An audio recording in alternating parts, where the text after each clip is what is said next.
हमारे YouTube के जो फॉलोअर्स हैं, YouTube के सब्सक्राइबर, वो हमें अक्सर कहते हैं कि आप सारी चीज़ें पे लाइव करें और उसके बाद इधर से आपने जहाँ भी आपने इसको पेस्ट करना है आप कॉपी पेस्ट कर दें, इसको लिंक दे दें, लेकिन करें आप YouTube पे। तो आज मैं आपके खिदमत में हाजिर हूँ बहुत दिनों के बाद।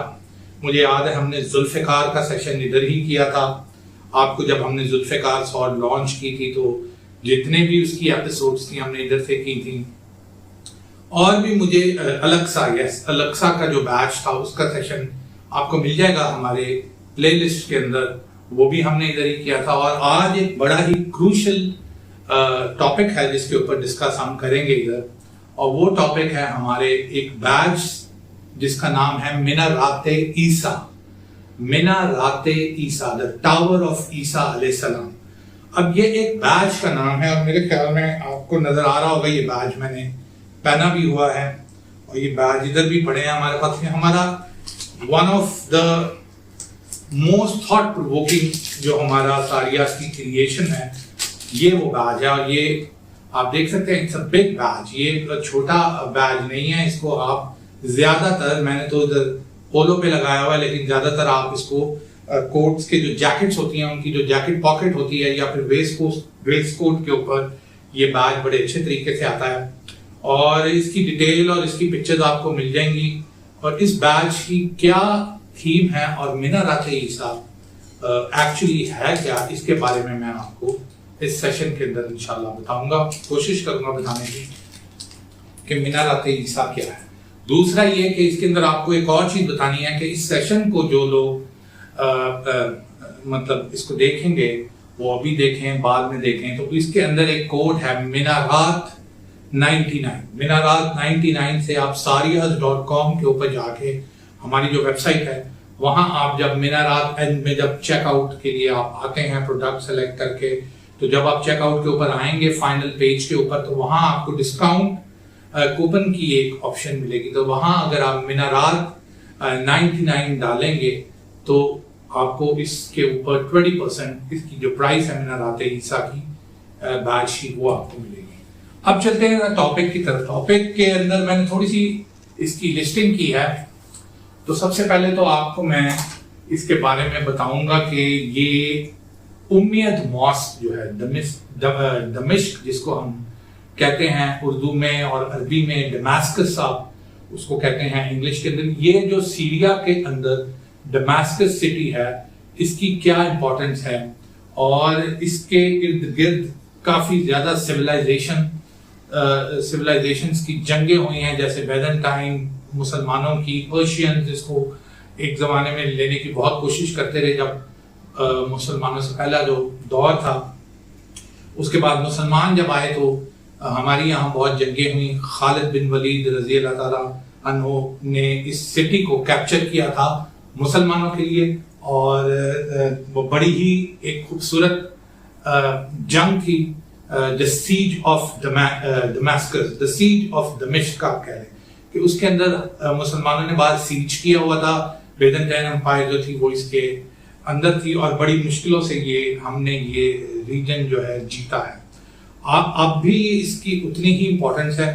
आप अगर सीरिया का मैप अगर आप फेमिलियर हैं उससे, तो सीरिया के मैप को अगर आप देखें तो आपको सीरिया के मैप के अंदर दमिश्क जो है वो सदर्न साइड के ऊपर आपको नजर आएगा, बिल्कुल बेंट ओवर आप कह लें कि एक सदर्न साइड से जॉर्डन है और इराक वाली साइड जो है इसके ईस्टर्न साइड से इराक है, वेस्टर्न साइड पे मेडिटेरेनियन आ जाती है, थोड़ा सा सीरिया क्रॉस करके लेबनान है और नीचे साउथ के अंदर आपको फलस्तीन, ऑक्युपाइड फलस्तीन, इसराइल नाम आजकल रखा हुआ है लेकिन हम इसराइल में बिलीव नहीं करते कि इसराइल भी कोई कंट्री है। तो फलस्तीन आपको नजर आएगा इसके साउथ के ऊपर। और इसके अंदर सीरियन रिजीम जो है, जो अलावाइट्स हैं, यानी जो बशार अल असद जो सीरिया के प्रेसिडेंट है, उनकी जो गवर्नमेंट है वो दमिश्क के अंदर बेस्ड है।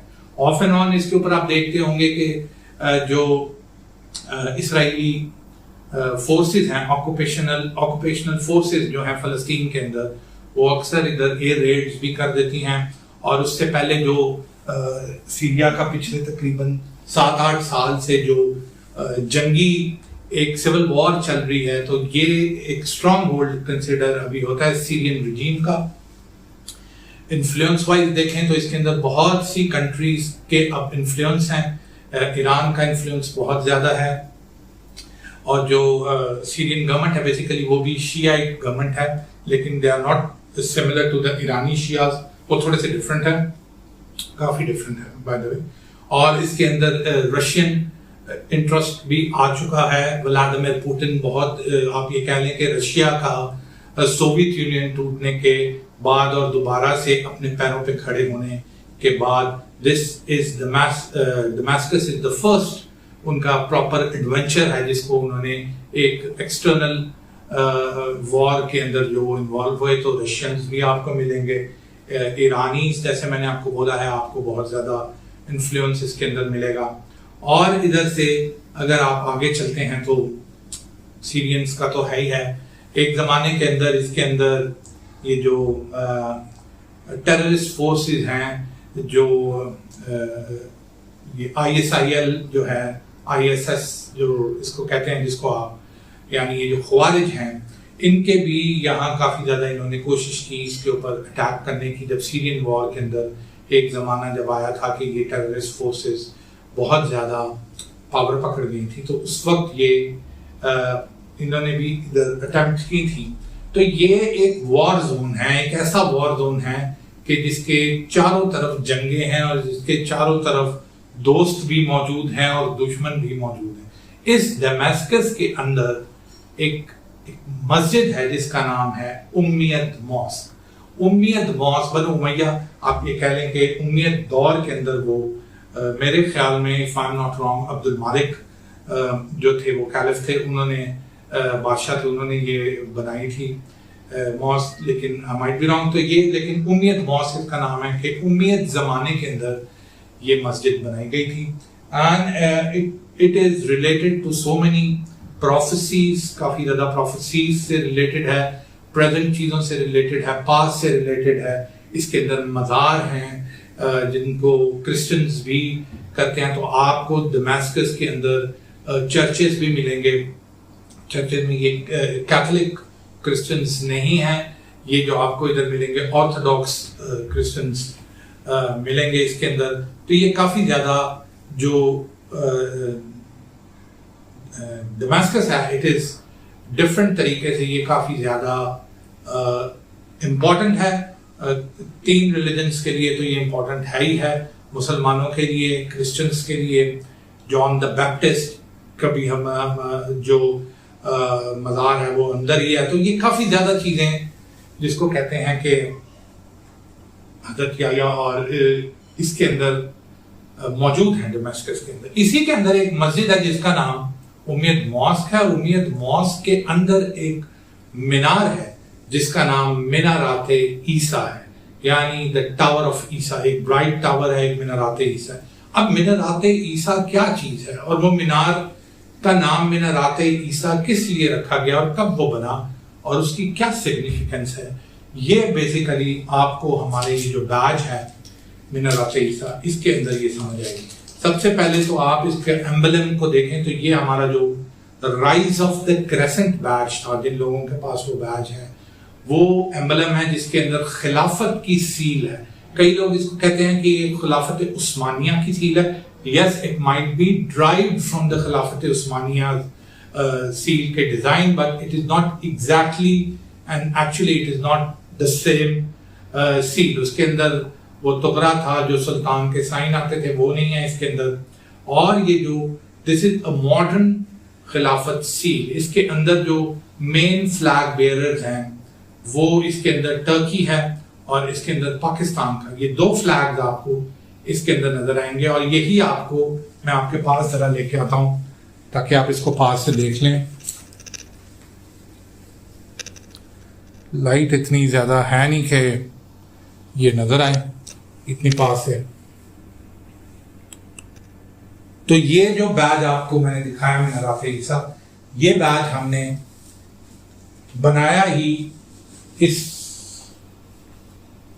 कॉन्सेप्ट के ऊपर है कि खिलाफत विल रिटर्न, तो खिलाफत जब रिटर्न होगी तो उसके अंदर जो इस बैच का ब्लैक कलर क्यों है? तो इस बैच का ब्लैक कलर इसलिए है क्योंकि दूसरे वाला जो था उसका कलर गोल्डन है, शायद आपने उसको देखा हो, और ये ब्लैक है कि इसके अंदर 3 आपको प्रेजेंट्स नजर आती हैं, 3 आर्मीज की, मुसलमानों की, एंड ऑफ द टाइम्स की जो प्रोफेसीज हैं मिनाराते ईसा को लेके, ये उसको बयान करता है और खिलाफत विल बी एस्टैब्लिश्ड देयर। तो इसके अंदर आपको पाकिस्तान का फ्लैग नजर आएगा, इसके अंदर आपको टर्किश फ्लैग नजर आएगा, और इसके अंदर ब्लैक इन्फ्लुएंस जो है वो जो ईरानी हमारे फाइटर्स हैं ये उनका है। अब आप ये सोचेंगे कि ये इस तरह का तो जो अलायंस है वो फौज ही नहीं हुआ, बिल्कुल नहीं हुआ, लेकिन इस तरह का अलायंस फौज होना है।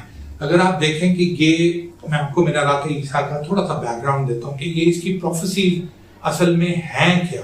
तो मिनाराते ईसा जो है इसकी प्रोफेसी जो हमें आती है वो सेकंड, उसमें क्रिश्चियंस में भी है और हमारे पास भी, कि वो क्रिश्चियंस कहते हैं कि ऑर्थोडॉक्स क्रिश्चियन जो है वो तो इसमें बहुत फर्मली बिलीव करते हैं, और ये रशिया, बाय द वे मैं आपको बताऊं कि ये भी ऑर्थोडॉक्स क्रिश्चियंस है, इजिप्शियंस भी ऑर्थोडॉक्स है, दे आर नॉट कैथोलिक्स।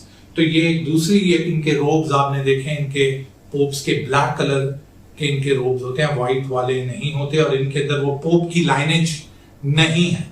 तो ये बेसिकली आप देखें कि ये बेजेंटाइन की जो एम्पायर थी, कस्तंतोनिया, जिसको कॉन्स्टेंटिनोपल एक बंदे का नाम था, या फिर अब हमने उसका नाम इस्तांबुल रखा हुआ है, तो इनकी सीट वहां थी, और वहां से ये ऑर्थोडॉक्स जो क्रिश्चियन हैं उनकी ये ओरिजिन होता है। फर्क है ये कैथोलिक से, ये कैथोलिक्स क्रिश्चियन जो रोम वाले आपको ज्यादातर अमेरिका में भी नजर आते हैं, और इधर भी ये वो नहीं है, यूरोप में नजर आते हैं, ये वो लोग नहीं। तो एक चीज है कि सेकंड कमिंग ऑफ जीसस जिसको कहते हैं, जिसको हम कहते हैं हजरत ईसा अलैहिस्सलाम की वापसी, इससे रिलेटेड क्योंकि इनकी भी प्रोफेसीज हैं क्रिश्चियंस की, तो इनकी भी प्रोफेसी के मुताबिक हजरत ईसा का जो रिटर्न होगा, जो सेकंड कमिंग होगी, वो दमिश्क में होगी, दमिश्क के अंदर वो वापस आएंगे, तो इसलिए ये भी वहां मौजूद है।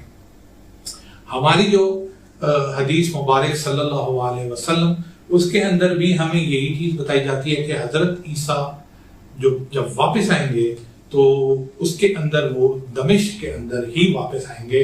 और एक पॉइंट है, जो पॉइंट इस मस्जिद के बनाने से पहले का है, ये आप ज़हन में रखिएगा, ये मस्जिद लेकर बनी है और ये हदीस हजूर सल्लल्लाहु अलैहि वसल्लम के ज़माने की है। तो वो एक पॉइंट था जिसके ऊपर अब्दुल मालिक ने और बाद में जो मुस्लिम डायनेस्टीज आई हैं उन्होंने उसके ऊपर एक पिलर बना दिया और एक पॉइंट उन्होंने उसको आइडेंटिफाई करने के लिए मीनारात ईसा एक मीनार खड़ा कर दिया, लेकिन वो पहले मीनार नहीं था। तो वो जगह जो है उसके अंदर हदीस के मुताबिक कि 2 फरिश्ते जिन्होंने हजरत ईसा को शोल्डर से हाथों से उठाया होगा, और वो फजर की नमाज का वक्त होगा, और पूरी टाइम लाइन है। मैं आपको हमेशा कहता हूँ कि जब भी आप एंड ऑफ द टाइम्स की कोई चीज पढ़ें, किसी चीज पे रिसर्च करें, तो one thing you need to make sure is कि आप टाइम लाइन को ऊपर नीचे नहीं कर देते। तो ये जो सेकंड कमिंग ऑफ ईसा है या हजरत ईसा का जो नज़ूल है, तो इसकी जो टाइम लाइन है उसके मुताबिक हजरत इमाम मेहदी अलैहिस्सलाम आ चुके होंगे। तो ये ध्यान में रखें कि हजरत इमाम मेहदी अलैहिस्सलाम आ चुके होंगे। हजरत इमाम मेहदी अलैहिस्सलाम से पहले के जो वाक़यात हैं हम इंशाल्लाह आपके साथ सेशन उनका भी करेंगे, जिसमें सुफियानी का निकलना, जिसमें खुरसानी का निकलना, जिसमें यमानी का, ये 3-4 लोग हैं जो हजरत इमाम मेहदी से पहले निकलेंगे, और वो फिर जंगें किस तरीके से स्टार्ट होंगी।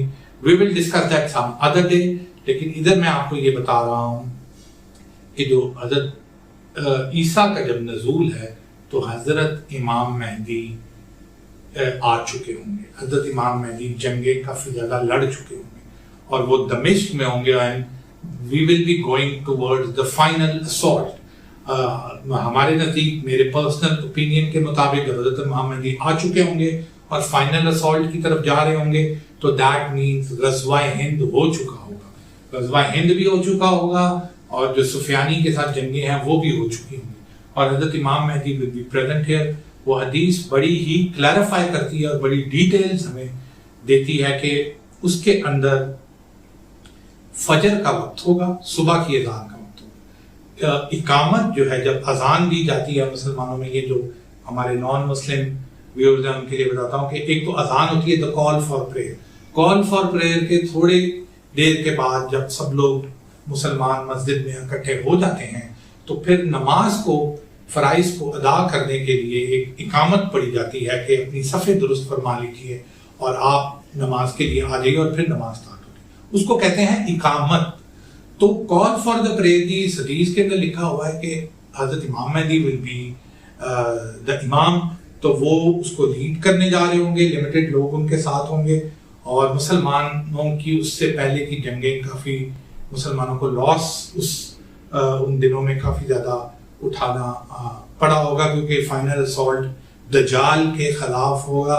दज्जाल द एंटी क्राइस्ट, ये मैं भूल गया था, दज्जाल द एंटी क्राइस्ट भी आ गया होगा। तो आप देखें कि almost 75% of the events which are going to happen in end of the time वो हो चुके होंगे, तो तब ये मीनारात ईसा वाला इवेंट होगा। तो वो उस वक्त फजर की दान के वक्त हजरत इमाम मेहदी के लिए इकामत दी जा चुकी होगी। हजरत इमाम मेहदी नमाज पढ़ाने के लिए आगे जा रहे होंगे कि मुसलमान, एक रोशनी, नूर की रोशनी आसमान से आएगी और मुसलमान उस तरफ देखेंगे तो दो मलाइका, दो फरिश्ते हजरत ईसा को लेके नीचे डिसेंड कर रहे होंगे। वो डिसेंड कहाँ करेंगे?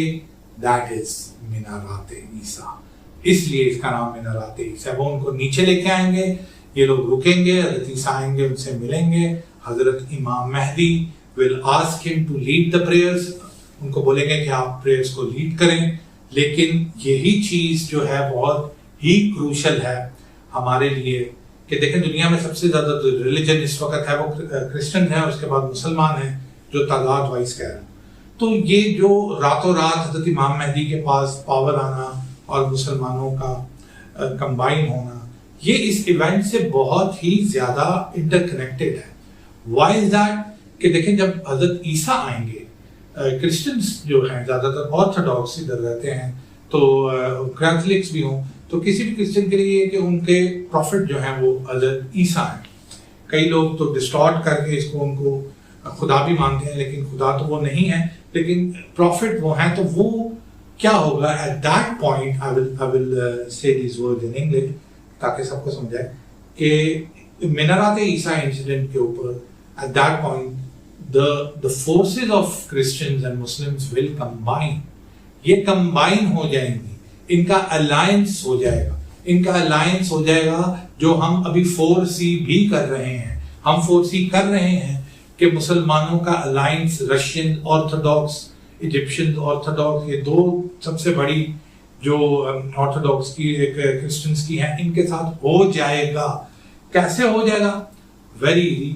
अब मैं आपको हदीस का अगला पार्ट बताता हूं कि इमाम मेहदी उनको बोलेंगे आप लीड करें, लेकिन वो बोलेंगे इकामत आपके नाम की होगी, आप लीड करें। और हजरत ईसा हजरत इमाम मेहदी के जो के प्रॉफिट नहीं है, जो के प्रॉफिट नहीं है, कीप दिस इन माइंड, उनके पीछे नमाज पढ़ेंगे। और ये एक सिग्निफिकेंट इसकी ये है और बड़ा सिंबॉलिक किस्म का ये गेस्चर है। अगर इसको आप समझें तो इसमें ये, क्योंकि हजरत ईसा की जो सेकंड कमिंग है वो हजूर सल्लल्लाहु अलैहि वसल्लम के उम्मती के तौर पे है, क्योंकि ये जो आखिरी उम्मत है, आखिरी रिलीजन है, सील ऑफ द प्रॉफिट हजूर सल्लल्लाहु अलैहि वसल्लम। तो हजरत ईसा जब वापस आते हैं तो वो एज अ प्रॉफिट वापस नहीं आएंगे, वो एज हजूर सल्लल्लाहु अलैहि वसल्लम के उम्मती हैं। इसी वजह से वो लीड नहीं करेंगे प्रेयर्स को। This is one reason. Other thing कि हजरत ईसा बोलेंगे will break the cross and kill the pig. ये दो चीजें हैं और ये मेरे ख्याल में बाइबल के अंदर भी है, लेकिन कुछ समझ नहीं प्रॉपर्ली इसकी आती कि ब्रेक द क्रॉस का मतलब है कि वो ब्रेक द क्रॉस क्यों करेंगे? वो ब्रेक द क्रॉस इसलिए करेंगे कि जब प्रॉफिट आपके आ गए और उन्होंने आपको बता दिया कि ये ऐसे नहीं ऐसे है, एंड हजूर सल्लल्लाहु अलैहि वसल्लम इज द लास्ट प्रॉफिट और मेरे बाद आने वाले और उनका जो दीन है दैट इज द परफेक्ट इस्लाम जो अल्लाह ताला ने हजरत आदम के साथ हमें भेजा था। तो ये तो फिर वो क्रिश्चियंस कन्वर्ट होंगे, मुसलमान होंगे, ये इनका अलायंस बनेगा and he will break the cross.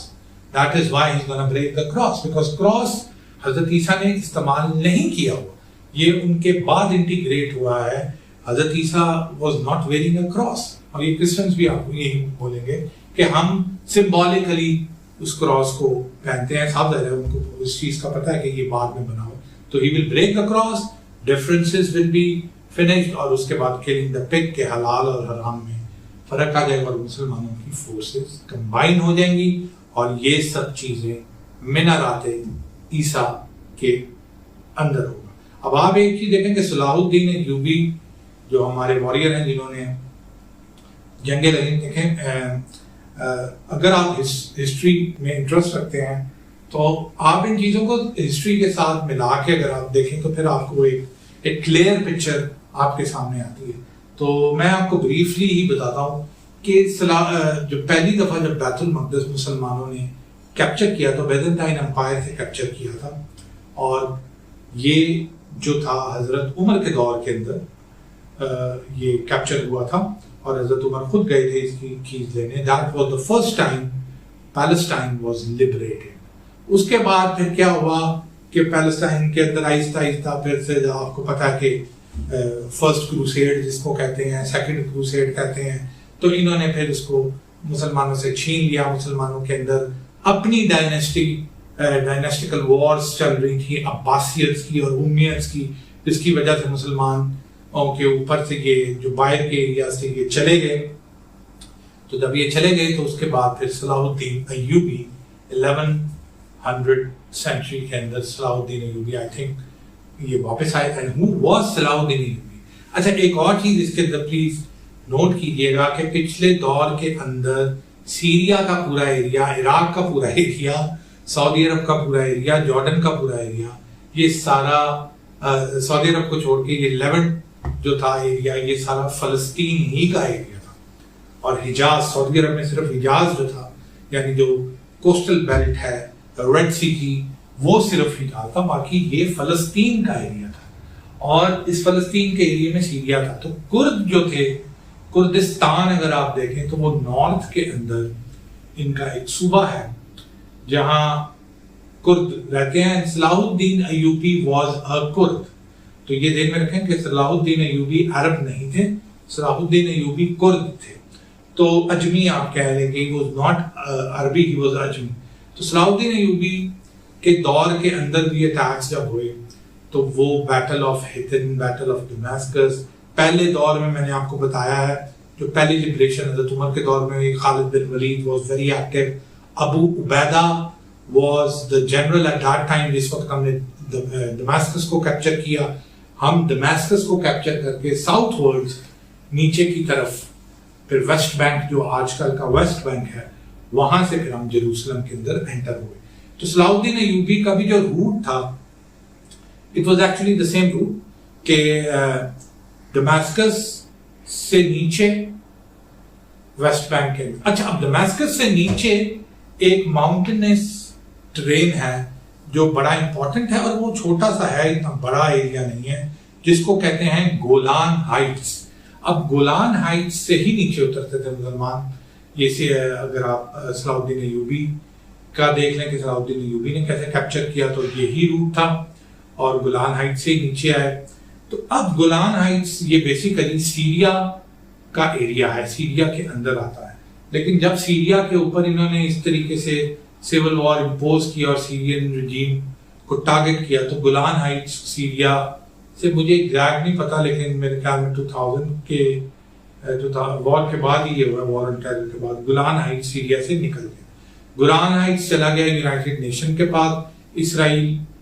Israeli जो है इन्होंने इसके ऊपर अरब इसराइल वॉर में भी काफी जगहों पे कब्जा कर लिया था। और अब तो टोटली पिछले अमेरिकन प्रेसिडेंट डोनाल्ड ट्रंप साहब ने, आपने देखा होगा कि ये जो इब्राहिमिक अकॉर्ड साइन किया, जिसके अंदर अरब कंट्रीज के चंद अरब कंट्री को इन्होंने इन्वॉल्व करके, छोटे छोटे स्टेट्स को भी, और बेसिकली ज्यादा बड़े तो उसमें यूएई भी छोटा ही है, लेकिन सऊदी अरब और ये इनको इन्वॉल्व करके इन्होंने एक अकॉर्ड बनाया which is very similar to Oslo, Norway के अंदर जो अकॉर्ड था यासिर अराफात वगैरह का, जिससे इसराइली और फलस्तीनी को दोनों को साथ साथ रहने की परमिशन मिल गई थी और बहुत ही बुरा वो अकॉर्ड था जिसकी वजह से ये इसराइली वेस्ट बैंक में सेटल हुए। तो ऑलमोस्ट इसी तरह का अकॉर्ड करके इन्होंने गोलान हाइट्स जो है वो लेजिटिमाइज कर दिया कि ये ऑक्यूपेशनल फोर्सेस जो हैं इसराइल की कि गोलान हाइट्स अब इनका है। अब गोलान हाइट्स इनका है, एक साइड पे यूएन वाले ऑब्जर्वर्स भी बैठे हुए हैं, सीरिया के अंदर अपनी सिविल वॉर है, उनके अंदर गोलान हाइट्स ले कौन, सीरियन रजीम को अपनी पड़ी हुई है और सीरिया का मैं आपको आगे उसकी डिटेल बताऊंगा। तो ये हमारे से जो डिप डाउन हमारा फैक्टर है जहां से ये अटैक्स जाने हैं, आगे भी मैं आपको क्लियरली बता देता हूँ कि वो एरिया इसराइल के इन्होंने अपने कैप्चर कर लिया हुआ है गोलान हाइट्स के नाम से। तो ये जब इस तरह मीनारात ईसा का हुआ with coming to the badge now, ये थोड़ी सी मैंने आपको हिस्ट्री बता दी है। मैं देख लूं अगर मैंने कोई दरमियान में कोई मिस तो नहीं कर दी कोई चीज जो मैं के अंदर। अगर आप अभी तो मैं आपसे मैप शेयर नहीं कर सकता because I am just recording it, लेकिन उसके बाद आपने मैप जरूर इसका देखना है।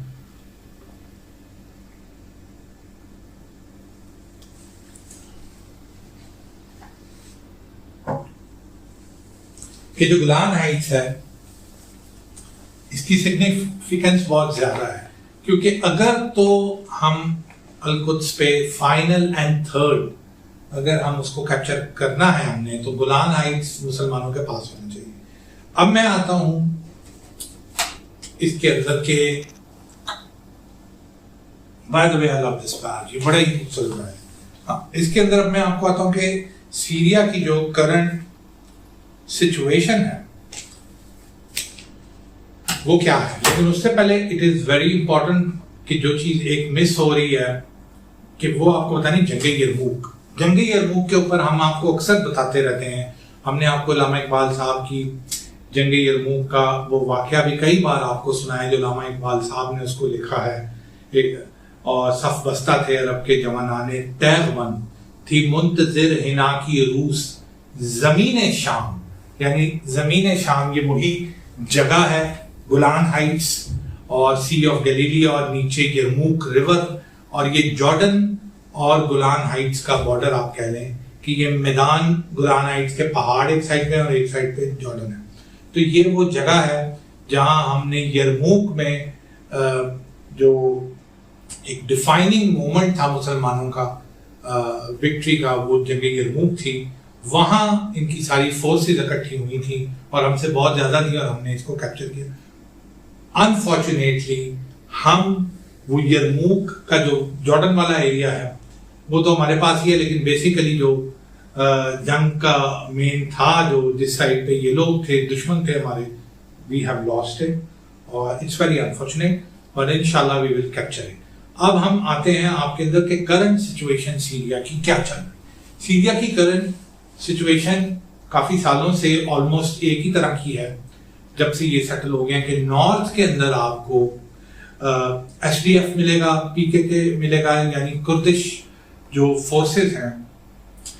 कुर्द एक ऐसे जैसे बलोचिस्तान है हमारा, बलोचिस्तान में आधा बलोचिस्तान पाकिस्तान के अंदर है, आधा बलोचिस्तान जो है वो ईरान के अंदर है। इसी तरीके से जो हमारा फाटा है इसके अंदर आधा फाटा हमारे पास है पश्तूनिस्तान और आधा जो वो उस साइड पे कुन्नर और ये जो सारे स्पिन बोल्डर ये उस साइड पे ऑपोजिट साइड अफगानिस्तान पे, क्योंकि ये लाइंस बाद में बनी, ट्राइब्स पहले से रहती थी।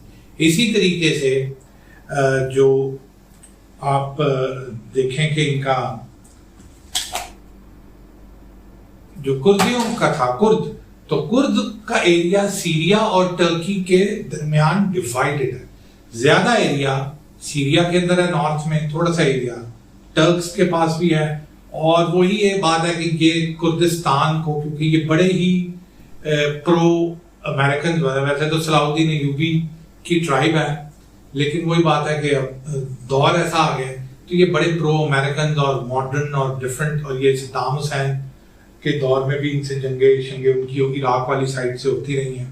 इराक में भी कुर्द हैं और सीरियन रजीम से भी ये कोई इतने खुश नहीं है ये चाहते हैं कि हमें इंडिपेंडेंट ऑटोनोमस कुर्दिस्तान, जिसमें इराक का पोर्शन, टर्की का पोर्शन और ये सीरिया का मेजर नॉर्थ जो है ये हमें मिले। और अमेरिकन काफी ज्यादा कोशिश कर रहे थे कि वो जब इराक वॉर हुई, ये वॉर ऑन टेरर, तो उसके बाद उनका एक प्लान था कि कुर्दिस्तान को हम लिबरेट करके करेंसीज बना ली, चीजें बना ली।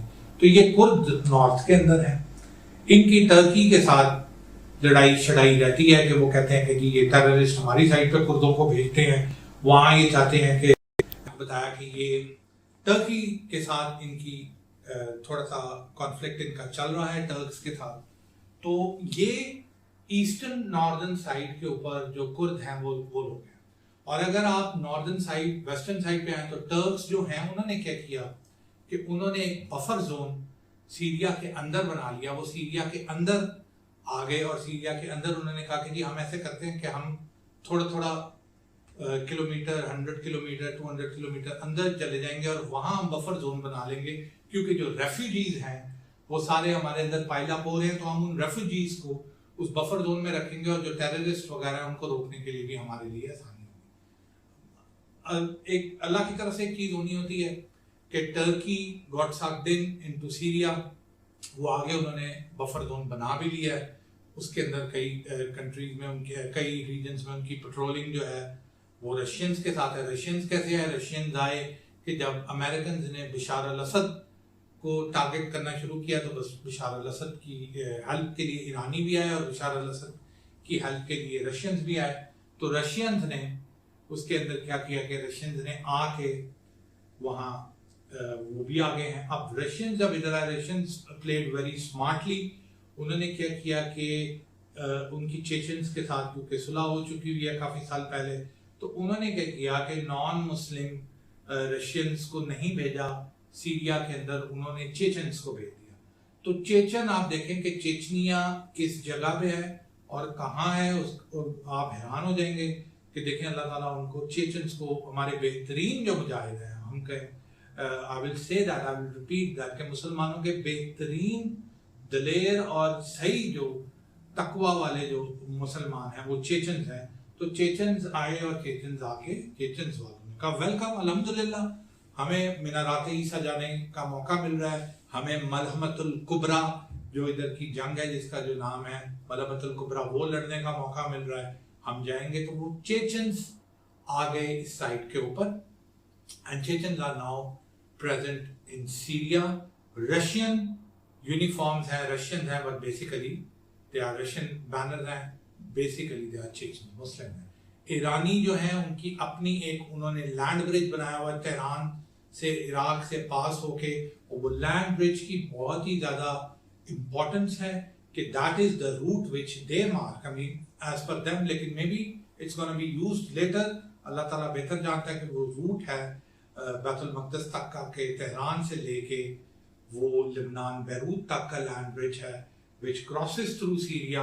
तो ईरानी प्रेजेंस भी वहाँ मौजूद है। अब खुरसानी प्रेजेंस जो है, जो हमारी पाकिस्तान की और हमारे पश्तून और ये जो बेल्ट हमारी बलोच बेल्ट पाकिस्तानी, सारे पाकिस्तान आर्म्ड फोर्सेस, तो मुझे ये लगता है कि पाकिस्तान आर्म्ड फोर्सेस बेसिकली वहाँ असिस्ट करने जाएगी इनको टर्क्स को, और फिर पाकिस्तानी आर्मी भी वहाँ मौजूद होगी, आज़रबाईजान की आर्मी भी वहाँ मौजूद।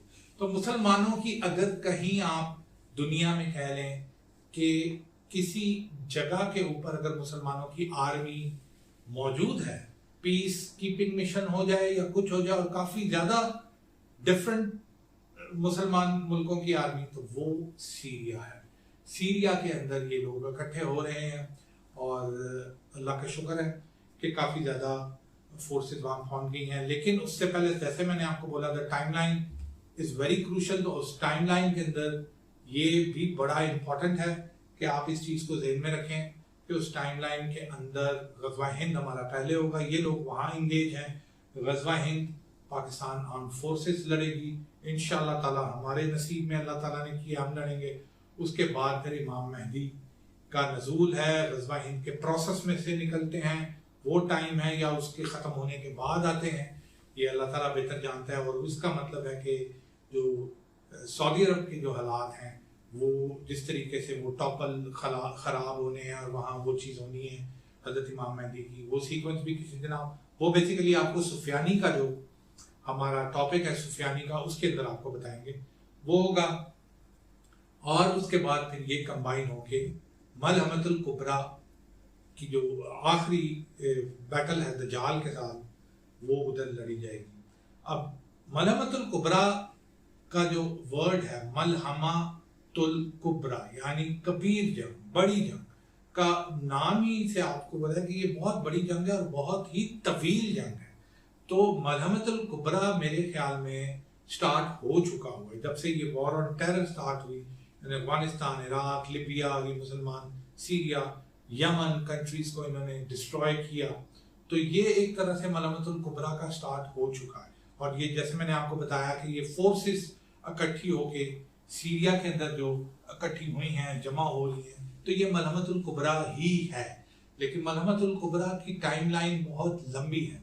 गज़वा हिंद मलहमतुल कुबरा के बाद स्टार्ट होगा, और लेकिन गज़वा हिंद मलहमतुल कुबरा से पहले ख़त्म हो जाएगा, क्योंकि ये लोग, और जब वो पलटेंगे जो हदीस है, तो शाम में हजरत ईसा को पाएंगे। इससे क्लियर क्या चीज़ हो सकती है कि यहाँ के लश्कर जब हम हिंदुओं को हराएंगे और उनको फाइनली, अच्छा ये भी चीज़, एक चीज़ आपको ऐड कर दूँ इस सेशन के अंदर, कि ये चीज़ आप लोगों ने कहते हैं कि जी गज़वा हिंद हो चुका है, या गज़वा हिंद जो है वो पहले हो गया हुआ था। ऐसे कैसे हो सकता है? आप देखें कि गज़वा हिंद होने के बाद हिंदुत्व का नामो निशान दुनिया में नहीं रहेगा। जैसे आपने वो हदीस देखी है कि जब हजरत इमाम मेहदी ईसा दज्जाल को मारेंगे तो दरख्त के पीछे भी यहूदी होगा, तो दरख्त बोलेगा मेरे पीछे यहूदी छुपा, इसको मार। तो after that, after the third and final liberation of फलस्तीन की जो तीसरी लिबरेशन है, उसके बाद यहूदी आपको दुनिया में नहीं मिले। इसी की तरह गज़वा हिंद के बाद हिंदुत्व के जो आइडियोलॉजी के जो लोग हैं, ये आपको फिर नहीं मिले। तो अगर गज़वा हिंद हो गया है तो ये इतनी बड़ी कंट्री हिंदुत्व, और ये जो अपने प्राइम पे है, मैंने तो कभी नहीं देखा, आपने भी कभी नहीं देखा होगा कि इतने रेडिकलाइज्ड हो गए हैं और इतने इनसेन हो गए हैं और पागल हो चुके हैं जो भारत है वो। तो ये कभी भी इतनी ज़्यादा उसमें नहीं था मुसलमानों के आने के बाद। तो ये इसका मतलब है कि गज़वा हिंद इनसे होना है, और उसके बाद फिर हमारी फोर्सेस वहाँ पहुँचेंगी इनको ख़त्म करके मलहमतुल कुबरा के लिए। तो ये जब मलहमतुल कुबरा के अंदर ये जाएंगे तो मीनारात ईसा के इर्द गिर्द ये होंगे, और मीनारात ईसा दमिश्क में है, और दमिश्क गोलान हाइट्स, फिर नीचे वेस्ट बैंक, और ये फिर ये सारा फ़लस्तीन का जो जंग होगी। गाजा के बारे में आपको बताएंगे। ये सेशन बहुत लंबा हो गया, तो बेसिकली ये सेशन आपको मीनारात ईसा से रिलेटेड था। बाकी जो मैंने प्लस माइनस आपको बता दी चीज़ें, तो अल्हम्दुलिल्लाह। लेकिन इंशाल्लाह अगर आप कहेंगे कि फ़लस्तीन का जो चीज़ है उसका सेशन आप करें, या फिर जैसे मैंने आपको सेशन हमने कहा है क्या करेंगे सुफियानी का, तो जो सऊदी अरब के अंदर जो इवेंट्स होने हैं उनका, तो वो इंशाल्लाह बात करेंगे। ये बैज आप देख रहे हैं मीनारात ईसा का, सॉलिड मेटल के अंदर बना हुआ बैज है। मीनारात 99 चेकआउट के ऊपर आप इसको कोड लगाएं और 20% आपको डिस्काउंट मिलेगा।